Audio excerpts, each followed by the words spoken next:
Hello, everyone, and welcome back to our very last one of these post meet live shows. Day 9 is done. Finally, took a little longer than we thought it would. The men's discus competition. If you haven't seen or heard anything about it, prepare to be amazed because it was such unbelievable levels of just strangeness and absurdity and insanity. Um, and there's a lot to talk about with it. So we're just gonna hop right into it. It is 2 a.m., but low key, like I'm feeling pretty good. So I don't know how much I might be able to stave off some yawns this time. So I'm excited about that. Um, Let me give you guys kind of a play by play of how this competition went down. Um, the competition was supposed to start at 8:10 p.m. Tokyo time, and seemed like a very good night, according to my buddy Takumi, who was in the stands. I couldn't really tell from where I was sitting, but there was a nice little wind blowing in from the right. It was going to be a great night. 7 minutes before the final is slated to start, it starts raining a little bit, and I'm like, oh man, that sucks. And then the rain gets progressively harder and harder and harder.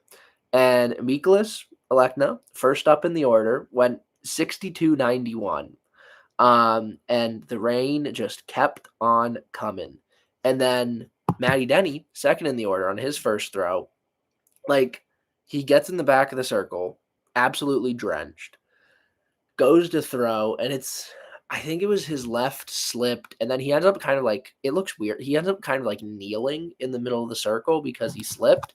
And at that point, I don't know how much of this you guys will be able to see, but yeah, you can't really tell there. But it was just buckets of rain coming down. And they suspended the competition 2 throws in. And the first thing I thought of was like, man, I wish they would have done this in the men's shot final last year in Paris, um, or the women's shot final.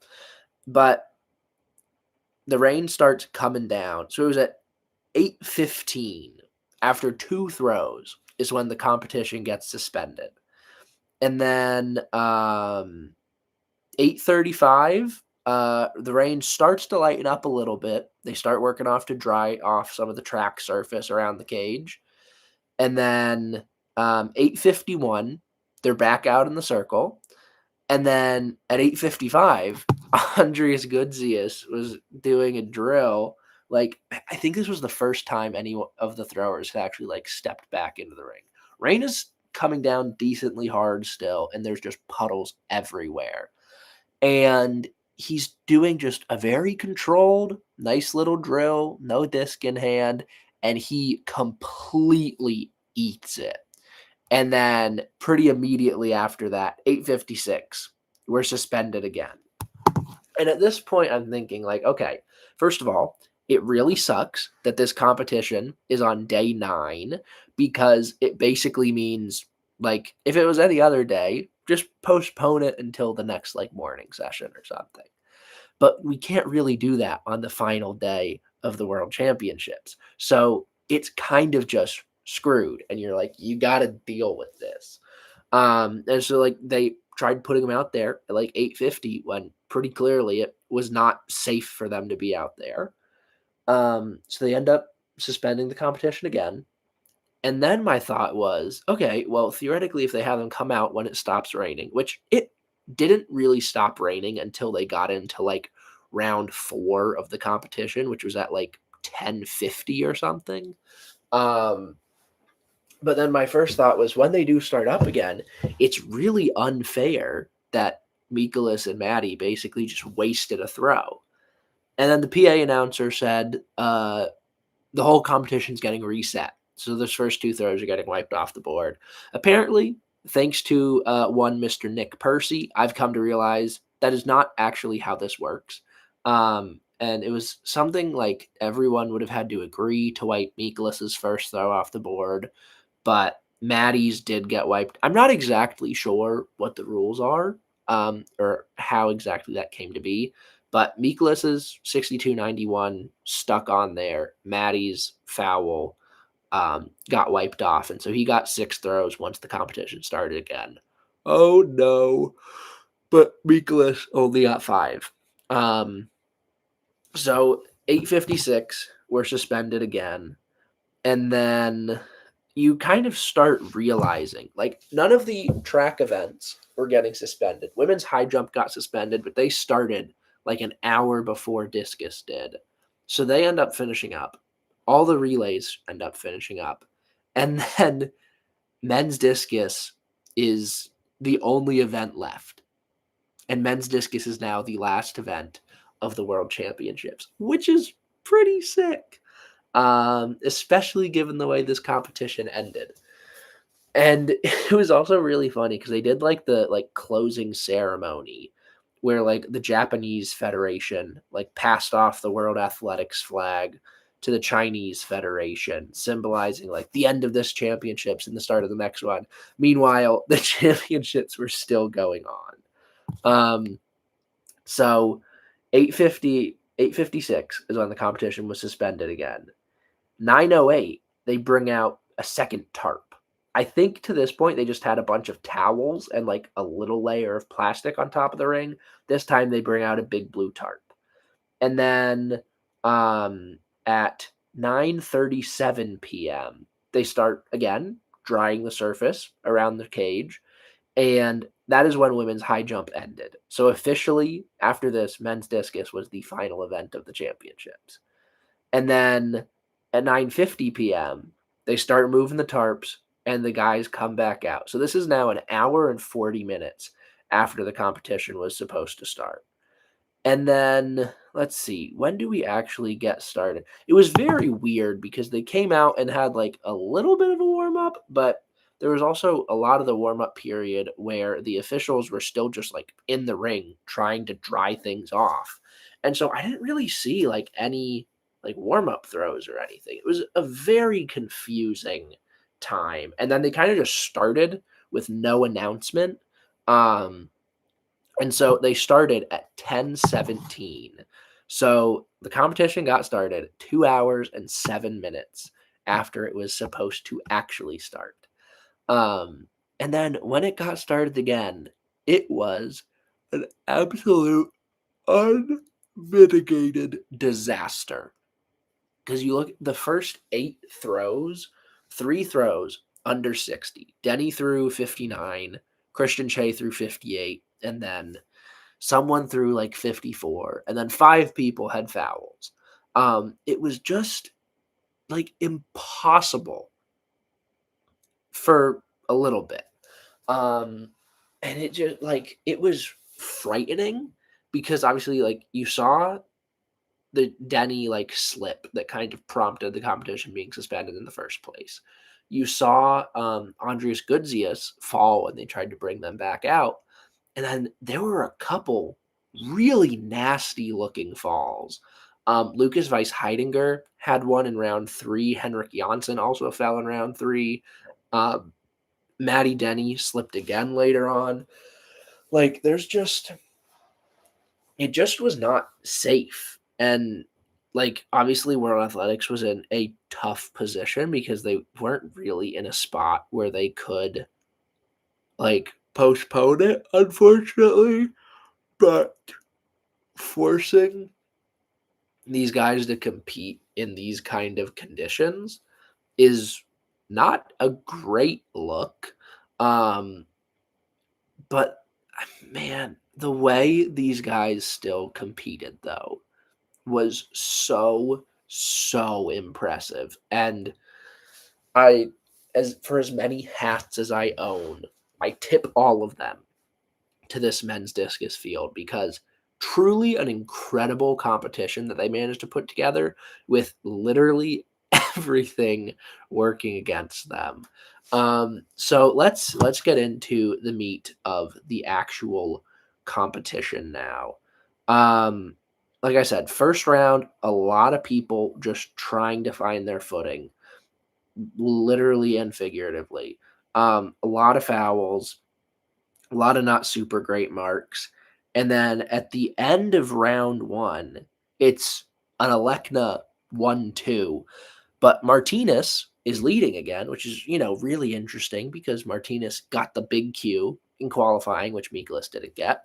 So Martinez went out to 60 or 63.05, while Mikolas was at 62.91, which was his first round throw from before the competition was postponed. And then Mikolas opens up round two going 67.84. And when he did that, I was like, okay, that is almost certain. Like, there's no way that gets past the rest of this competition because just the way that everyone looked in that first round, and there's no shot anybody's throwing essentially 68 to win. And I was like, man, Mikolas is gonna do it. And then the middle rounds were just a lot of struggles and a lot of really tough looks for a lot of people. Like Henrik Janssen fouled out, and Mika Sosna was literally throwing in Nike Pegasuses, um, which are very much not throwing shoes. Lucas Weiss Heidinger, like I said, had a really scary fall. Christian Che finished 8th today, which is just so frustrating because, he's the season he had for it to end like this. And you can say that for a lot of these guys. Like Henrik Janssen won the most difficult German championship in years and had a really great season. Mika Sosna broke 70 for the first time this year. Christian obviously had 3 meets over 72 and is a former world champion. Matty Denny, who ended up finishing 4th. I mean, I'm biased because I love the guy. But just the season he put together, for it to end like this without a medal is really, really heartbreaking. And yeah, everyone was dealing with the same conditions.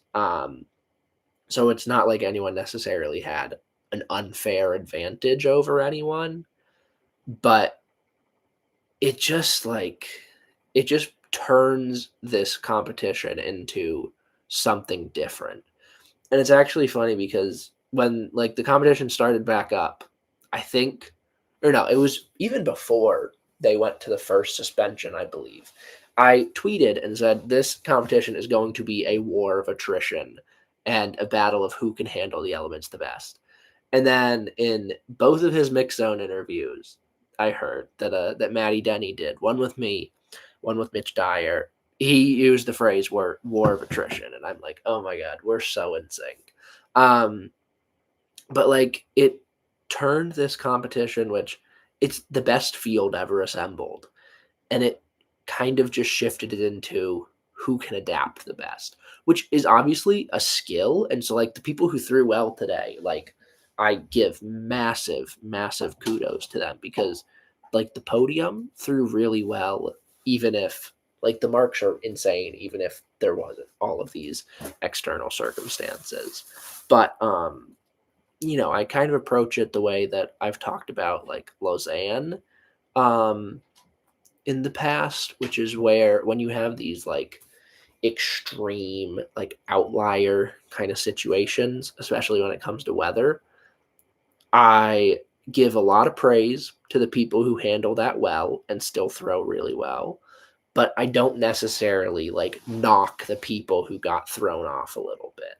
Obviously, maybe it's a little different given the setting of a world championship final. But do I blame Christian Che for throwing 63 meters today and finishing 8th? Especially when I just saw his wife Anna Marie post about just like saying the quiet part out loud, which is it is terrifying to throw in a ring that is that dangerous. like, especially when you see the falls some of these guys were having. Like Andres Gutierrez fell another time. I think on his fourth throw, he fell and then retired early. Didn't take either of his last two throws, even though he earned them. And I mean, Maddie said he like almost cut his arm open and had like a huge like bump on the outside of his leg from falling. So it's dangerous. Like these guys were put, especially for a sport like this where your body is your career. It's unfortunate that like those two things kind of, because like you're the biggest thing for like field athletes or any track and field athlete especially is like your career is your body and your career is your performance at major championships. And those two things like came into direct conflict tonight to some extent because you had to risk your body in order to perform well at a major championship. So like, yeah, I'm not really blaming anyone for not having their best day. It's more so just builds upon how impressive the good days out of people are. Someone who had a good day today is one Mr. Alex Rose. And oh man, Alex Rose won a bronze medal tonight, which feels so good. Because when I like started throwing, I never really had a throwing coach in high school. My senior and junior year, there was one guy, Coach Jeff, who he coached like everything, but he was more of like a cross country coach. And he knew a little bit about throws. Um, and so, he would try and help me out, but it wasn't anything super specific. And so the biggest way that I like learned how to throw was watching Throws You videos. And so I got really into like the whole like garage strength team. And I was like, oh, like what's Sam doing? Oh, obviously Jaime was a little bit of a later addition to the group. And then, there was Alex. And so I've just been like such a fan of them, like that whole squad for such a long time. And so seeing Alex actually like get onto the podium and it's people are gonna like call it a fluke or whatever, but he hung in there in these conditions and threw 66.96, which according to him is the best throw he's ever had in a stadium. And like that's for bronze, that's not a bad mark. We've been a little spoiled the last couple years with like 69 low or 68 high winning bronze, but a shade under 67 taking third at a global championship is not that outlandish. So it was just so good to see Alex. Like literally the guy works a full-time job. Like he's posted reels about this before. But he literally like drives around selling things all day and then just like stops wherever he can to get a little bit of training in. And this is a guy that's now a bronze medalist, winning the first ever global medal for Samoa. Just such a special moment. And I got to talk to him a little bit after. I'm going to link the interviews down in the description below, as always. But talking to Alex, just such a nice guy and absolutely so deserved. And what a damn good throw. Mikolas took silver. He wasn't able to match that 67 high from round two. He had a couple good efforts out there, but nothing quite able to build upon his lead. And then you get to round six. And what happens when it's round six at a world championship? Daniel Stahl throws 70 meters is what happens. And oh my, I still like, this is the coolest thing I've ever seen. And full discretion, I didn't like fully comprehend what was happening because I was trying to tweet about Alex like locking up bronze. And then I like looked up and Daniel was just about to throw and then like it landed beyond 70 and I'm like, what just happened? But that was insane. Like Daniel had been sitting in second, had been putting together a really good series. He had thrown 67-47 in round 4, a shade under 67 in round 5, 65 mid in round 3. And obviously coming off of almost throwing 70 and qualifying the day before.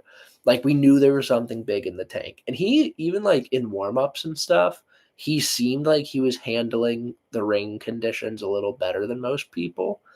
But then that 6th round, 70-47 in these conditions in round 6 to defend your world title.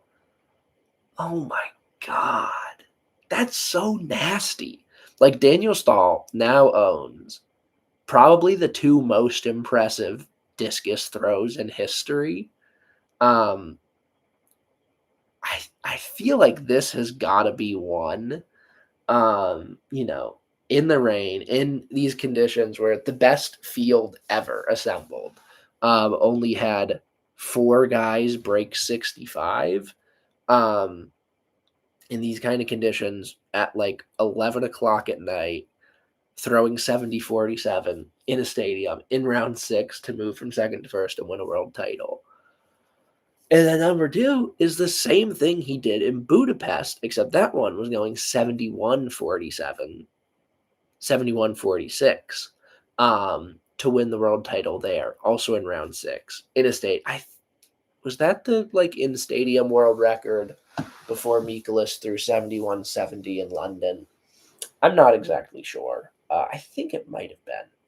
It's really high up there in terms of in stadium throws. But Daniel did it again.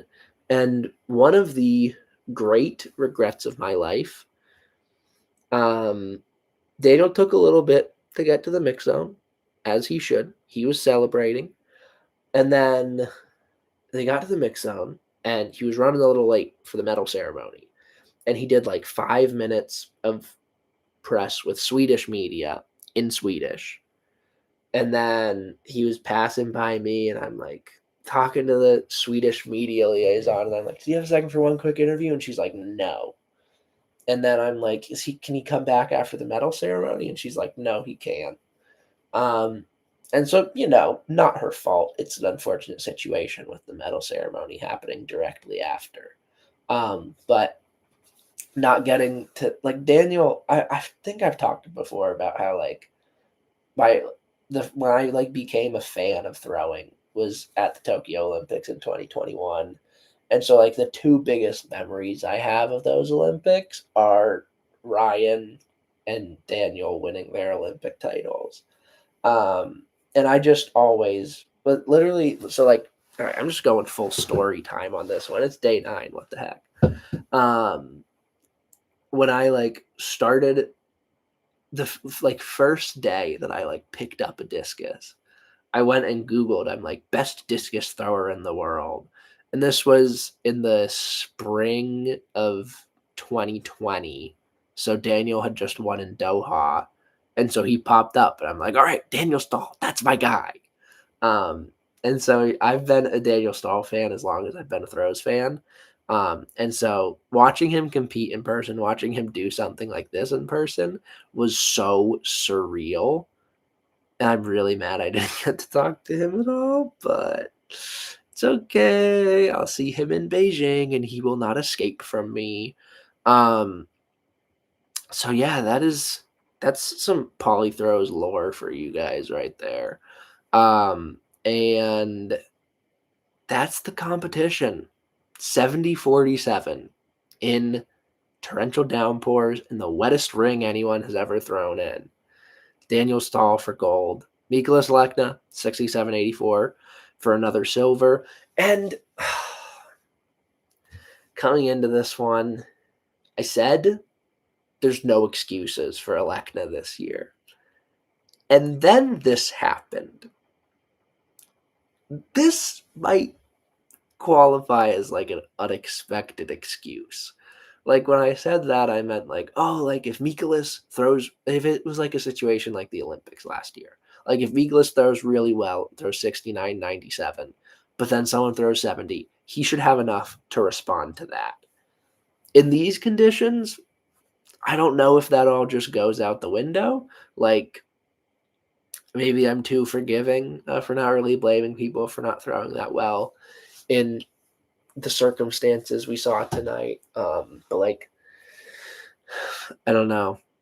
Maybe Mikolas still gets a pass for this one. But even if he doesn't get a pass, like the guy turns 23 next week and has 3 global silvers, a world bronze, a European title, and the world record twice. Like, I get that his track record in championships is not crazy. But man, he is crazy. Like, he's so good. And it's gonna happen. It's unfortunate there's not a major next year, but there's a chance for him to reclaim his European title. There is a chance for round 2 versus Rolford at NCAAs. Is that round 3 for them at NCAAs now? I'm not sure. But there's so much good stuff ahead for him. And it's unfortunate that this competition shook out the way that it did, but he's got a lot more to try and make that up. And then bronze is Alex Rose, 66-96. He's that guy. I don't know how many world finals he's made. But for him to step up the way he did and just not be intimidated by the stage or the conditions and put out a throw like that in round 5 is so impressive. And so Alex Rose deserves every single piece of kudos you could possibly give to him. And with that, that's all I've got for the 2025 Track and Field World Championships.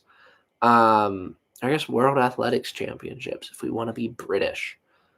This was so much fun. I'm so glad I was here. I've got interviews from every day that are in a playlist on the channel. Interviews from tonight are linked in the description.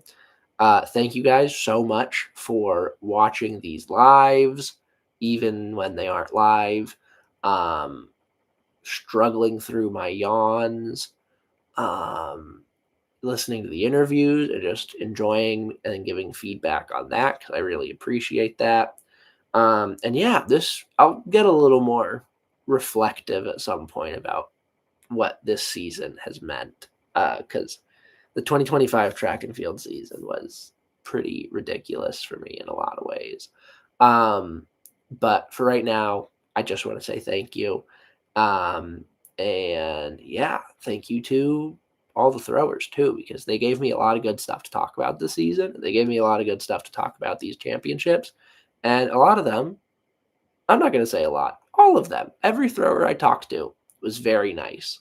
Because that's just the kind of people throwers are. So hell yeah. But it's now 2:30. I've got a flight to catch tomorrow. So I'm going to head out. Thank you guys for watching. Please like, subscribe, follow the podcast on Spotify and Apple Podcasts. Follow the Instagram at Paulie Throws. Follow the Twitter at PHoffMahoney. And I will see you guys next time. End stream.